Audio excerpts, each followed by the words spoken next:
How did Costco become a $300 billion company?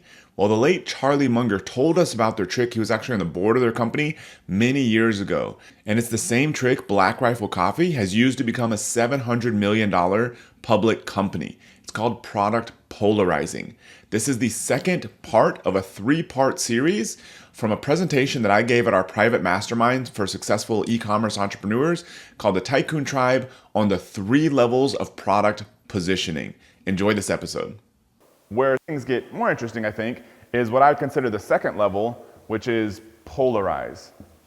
This is a big opportunity for a lot of us, even some of those of us with really good quality design, because at some point your product's gotta stand for something. It's gotta have something unique about it. And I've learned some of this through painful failures. This was Mike and I's brand. We decided to enter the fitness market at some point. I don't know if it was a test or if we actually thought it was going to make money, which it didn't. But we put some money into this business and we started creating these fitness products. And the thing is some of the products were kind of high quality. I actually really liked the gym rings that we had, but they were just like almost as good as Rogue Fitness, but they were better than most of the ones on Amazon.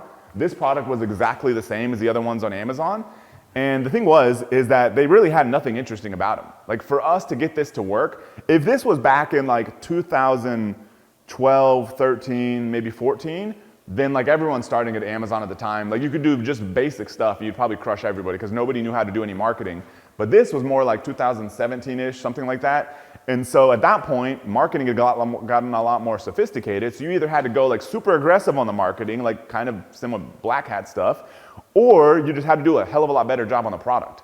And we were not doing that, so this thing never really worked. We got distracted, but a big part of it was the products were not that interesting. The margins were not that great, but more importantly, the products had nothing that unique about them, and it was kind of a waste of time, I guess. And this is where I see a lot of opportunity in here, is creating a product that really stands for something. And I don't just mean like mission-based, I mean something that's more unique, that really can stand out in the marketplace, that's not just a pleasing product. It doesn't just meet something people are looking for and do a good job, good quality. It goes beyond that. Something more unique is the thing of what we're after. So another quote from him, and this is where really kind of a light bulb went off in my head, is he said, in business, we often find that the winning system goes almost ridiculously far in maximizing and or minimizing one or a few variables, like the discount warehouses of Costco. And so what he's saying is that the thing that really ends up kind of winning and owning share in the marketplace is something that really takes something to the extreme. A certain feature, a certain variable, a certain branding element. You could say that this is the biggest, the brightest, the lightest, the healthiest, highest quality, most expensive. Any of those kind of things can work. But if it's just kind of a Me Too thing that's kind of in the middle with everything else, then that's going to be a bit of a struggle, especially when you come to start trying to advertise this thing outside of Amazon alone. So for us, for example, we've kind of been at this for a while. Our goal, because remember our initial inspiration for Life Boost was we saw Bulletproof Coffee and we're like, oh man, this healthy coffee. I was trying to find it myself. I was looking at the places in Austin that he kind of recommended to get healthier coffee. I think this is even before they had their own. And I was looking for this and I was like, healthy coffee is an important thing.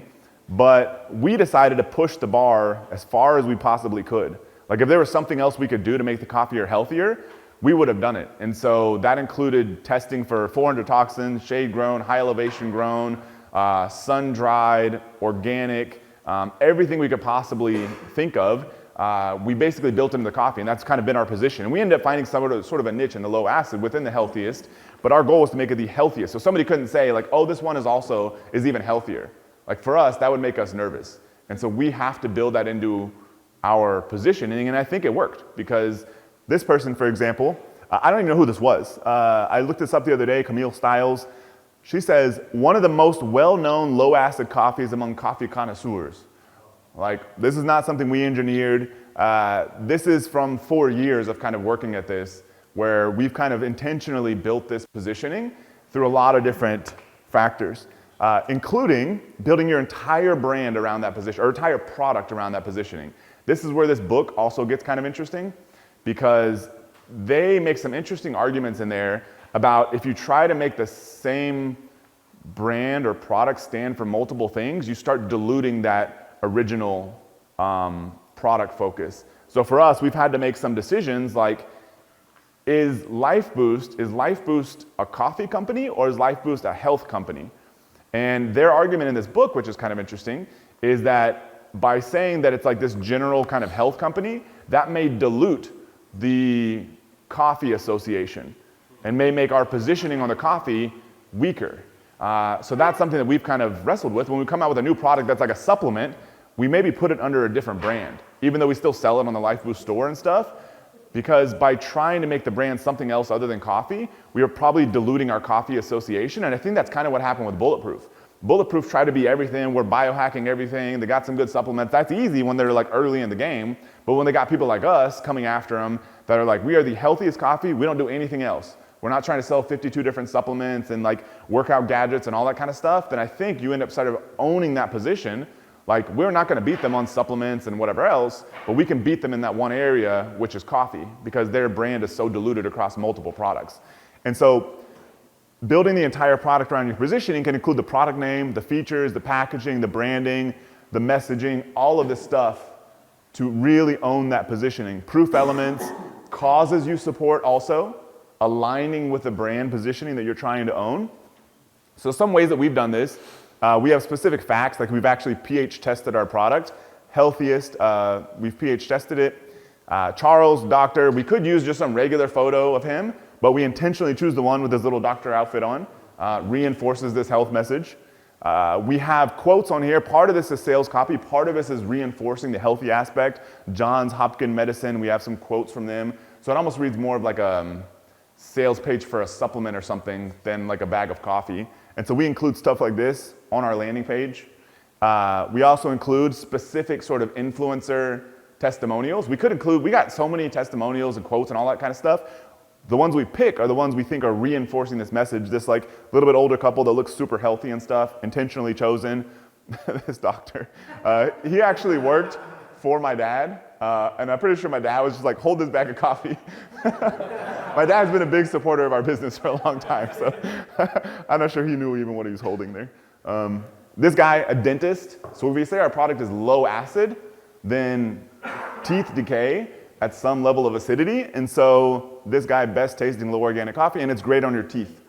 And so if you're trying to own a position in your market, going out there and actively recruiting testimonials, like, because we get, a lot of different orders and stuff, but one of the interesting things Charles did, he knew some of these people. One of the interesting things he did, though, is when he would see like an order come through or a message come through from somebody that was like doctor of this or that, he would go reach out to them because they're already happy with the product, they're already buying it, and he would try to get, testimonial, referral relationship or something.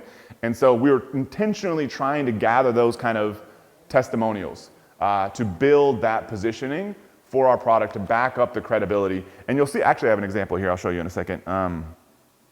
So these people do this really well.